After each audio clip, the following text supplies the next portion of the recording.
Hey everyone, and welcome to AMC Movie Talk. Movie Talk for movie fans. I'm Chrisley Kennedy, and this is the show that brings you all the day's biggest movie news with insight into what it all means. Joining me, as always, is AMC Movie News Senior Editor John Campia. Hey, John. Hey, Chrisley. And we also have joining us today Ben Kendricks, Managing Editor at Screen Rant. Hey, Ben. How are you guys? All right, today we're going to get things started with this.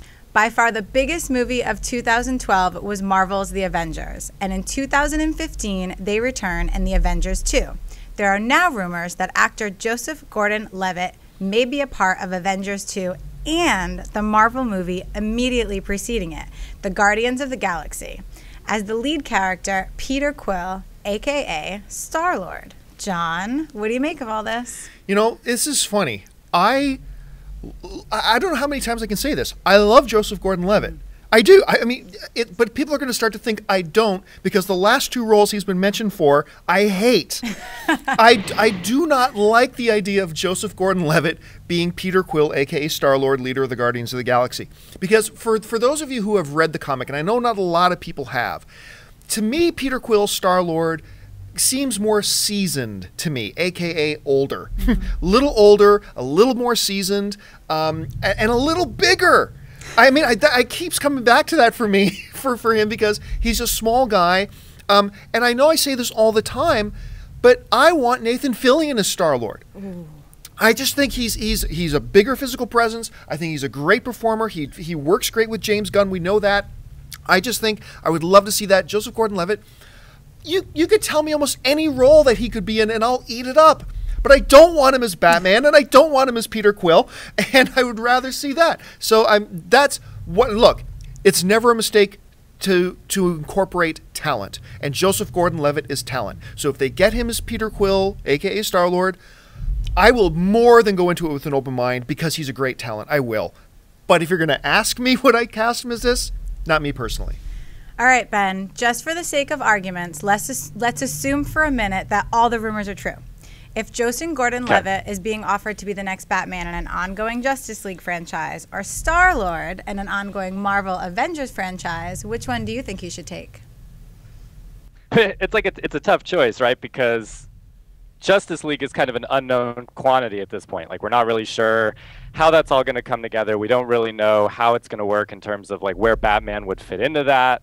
But so for I'm kind of in the same camp as John. Like, I don't really see him as either character. So either of these, as far as the moviegoers are concerned, I think especially in general, he's faced tons of backlash, right? We've already seen that. People sort of have said there are certain people that like want to see him in the role and think that would be kind of a fun way of continuing Nolan's story. But as far as the actual portrayal of that character, some people have a hard time picturing that, especially after Christian Bale. So I think if he does Justice League, there is going to be backlash to that, and that's something that he's going to have to like sort of be able to handle as an actor and not get too like bogged down in being insecure about that, I guess. But I mean, Marvel is such more of kind of a known thing at this point. It's an established shared universe. Yeah. We know that they like know what they're doing. We have all these standalone films first to help develop the characters, and I guess, you know, if he was to be in Justice League, we'd sort of have that. We'd have his origin story. But we really don't know what this Justice League film is going to be like in terms of quality at this point. There are concerns that it's being rushed and that there should be these standalone features first with Wonder Woman and some of these characters. So for me, I guess it kind of depends on what he wants to do. If he wants to see that character through the Batman character that he's sort of set up, then I mean, that might be an exciting thing for him to do. But if he's looking for a paycheck in a maybe more sort of predictable universe in terms of quality, I mean, I think the Star-Lord role is the way for him to go. Yeah, but I'm still in the same camp as John. I completely agree. I mean, the potential backlash. If you do Batman, look, people don't have a preconceived notion of what Star-Lord is supposed to be, because most people haven't read Guardians of the Galaxy, unfortunately. So you can go into Star-Lord and kind of be your own character, and that can work. Batman, coming off of Christian Bale as Batman in the Christopher Nolan universe of Batman, there is just, I agree with Ben completely. I think there is a huge potential for backlash. I mean, we should mention here, there are a couple other names being mentioned for Peter Quill Star-Lord. We've got Jim Sturgis is said to be in the mix, one of the final 3. But also, the most interesting name to me is Zachary Levi, which caught me completely by surprise. For those of you who don't know Zachary Levi, he's Chuck on TV's Chuck. But the reason I'm confused by that is because Ben, correct me if I'm wrong, but Zachary Levi is going to be in Thor 2. So how do you have him in Thor 2 and have him in the same movie universe as that? I don't get it. Can you see how this could possibly work? Yeah, I mean, that was confusing to me as well, especially because the whole concept of a shared universe is that you wouldn't do that kind of thing. Right. You would sort of accept that there are lots of actors out there, and you might love Zachary Levi, but if you loved him so much, you would have had this Guardians of the Galaxy movie in mind already. We knew they were working on this film in terms of pre-production and sort of planning it before they had to cast him sort of last minute in Thor 2, so that seems like a really short-sighted thing if you love Zachary Levi. I guess the argument that could be made is that he's going to be in prosthetics again. I mean, he has kind of like, facial hair and stuff like that. Maybe they can kind of bury his appearance, and then, he'd be Star-Lord in this other thing. So, he's, I don't know. Maybe he's not going to be recognizable enough. But I think that would be, at this point, I mean, Zachary Levi could be an interesting choice for Star-Lord, but I mean, he's probably a long shot because of that in some ways. Agreed. In the first Captain America movie, Chris Evans' love interest, Peggy Carter, was played by actress Haley Atwell. And there has been a lot of speculation if the actress would be returning for the sequel, Captain America: The Winter Soldier, in 2014. The speculation is now over, as Atwell has announced that she will not be returning. The current rumors are the new love interest will be Sharon Carter, the niece of Peggy Carter. The actresses in the running for that role appear to be Jessica Brown Findlay from Downton Abbey, Emilia Clarke from Game of Thrones, Teresa Palmer from I Am Number 4, Imogen Poots, Friday Night, and Alison Brie, The 5-Year Engagement. Ben, if you're the director for the next Captain America movie, who'd you go with? Well, I think for me, so I'm a little bit biased in this category because I love Alison Brie, and I think that she has kind of proven herself in a variety of things now. We know she can do comedy. She's, been in The 5-Year Engagement and other things, as you mentioned, and, she's been on Mad Men in a dramatic role. Like, I would love to see her kind of get a shot at this sort of geek culture that she's already kind of culled a little bit of in Community. I mean, we've seen them do sort of nods to superheroes, and there's already sort of an established, I guess, fan base for her. Whether or not she'd be great in a big budget, action superhero movie, I don't know. But I think if out of a lot of the actresses that are mentioned on that list, and it's no disrespect to anybody that's mentioned, I think she's shown that she can kind of carry different elements of like movies and television shows, and in terms of tone. So I think, I mean, personally, I like her a lot, and I'd be really interested to see her get that opportunity. I think Emilia Clarke is another sort of interesting choice on that list. I mean, obviously a huge standout and a character or a personality in person that we all like a lot from Game of Thrones, and a lot of people have been sort of interested to see her, in sort of a higher profile movie project. So she would maybe be my second choice, but I mean, my choices at this point are more only based on the actresses and me sort of being interested in seeing what they can do with a role like that.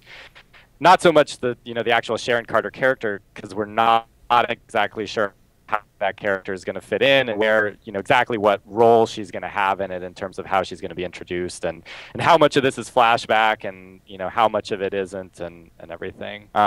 Because we do know that some of the film is going to be flashback, and some of it will take place in the present, and so we're still kind of trying to sort out how big of a role she'll have, and what exactly that romantic relationship will be. I gotta disagree. I gotta completely disagree. To me, it's Jessica Brown Findlay. It is Lady Sybil Grantham from Downton Abbey for a couple reasons. One, I think she's a dynamite actress, but secondly, if you're going to say she is, a descendant of Atwell's character, you can completely convince me that this girl is completely related to Atwell. Not just in appearance, but in the way she talks and in her mannerisms. I actually find it kind of stunning, the resemblance. But like Ben, I'm a little bit biased, except I'm not a Mad Men fan. I'm a Downton Abbey fan. So I'm kind of in there. But if they are going in that direction and they are doing, the descendant, niece, granddaughter, whatever, I would go with Findlay, myself personally. All right. 2012 was a record year for the box office, and the studio that finished at the #1 spot was Sony Studios, whose movie made just over $4.4 billion worldwide. Skyfall was Sony's top film, earning over $1 billion worldwide. It was followed by The Amazing Spider-Man's $752.2 million. Men in Black 3 made $624 million. Hotel Transylvania, $312.6 million worldwide. 21 Jump Street, $201.6 million. Total Recall at $198.5 million. And The Vow at $196.1 million. That's a lot of money. That's a lot of money. Great year for Sony. John, are you surprised? I'll tell you, the biggest surprise to me on this was Hotel Transylvania. Yeah. If you had told me Hotel Transylvania was going to make north of $310 million, no way. No way would I have thought that that was possible. But also, it is kind of, this was a great year for Sony. And I'm not just talking about the box office results. 21 Jump Street, we just did our top 5 comedies of the year. That was a great movie that I totally told people for over a year was going to suck. I thought that movie was going to suck, and it was one of my absolute favorite comedies of the year. Of course, Skyfall was their big, huge success. But the surprise is, look, when you sit down and you look at the numbers and you really look at which films Sony put out, okay, yeah, then it's not a surprise.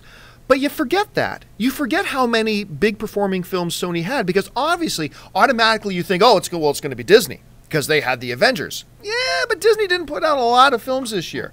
I think the biggest surprise to me on the list was that Paramount came in last out of all the studios, making about half of what Sony made, around $2.2 billion. But I think, yes, I was totally surprised to hear it was Sony, but my surprise went away once I really sat down and looked at the list of films that they had put out this year, except for the Hotel Transylvania. Still completely stuns me. Ben, what about you? Were you shocked by any of this?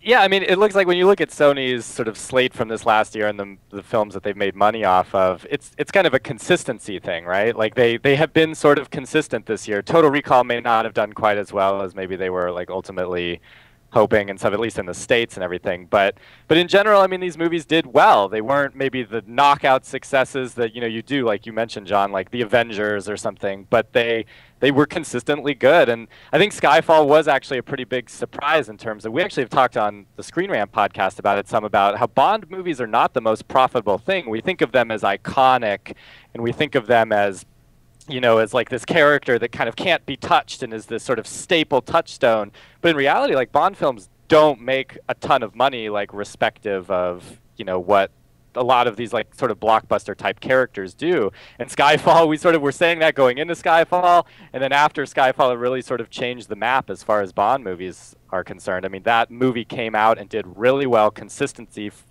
for weeks after weeks after weeks after weeks. I'm also a little bit shocked about Hotel Transylvania. When I wrote a review of that, I was not a fan of it, and I'm still sort of surprised that people kept coming out week after week for that one as well. But a really consistent slate. I'm excited to see what Sony has in store for the next couple of years. Like Amazing Spider-Man 2. I know we're all sort of got our eye on that with Jamie Foxx as Electro. So it'll be fun to see kind of what they do with some of this momentum, and if they're able to capitalize on future sequels on some of these movies that did really well. I mean, 21 Jump Street, seeing them revisit maybe some of these will be interesting, I think, especially in the coming years. Agreed.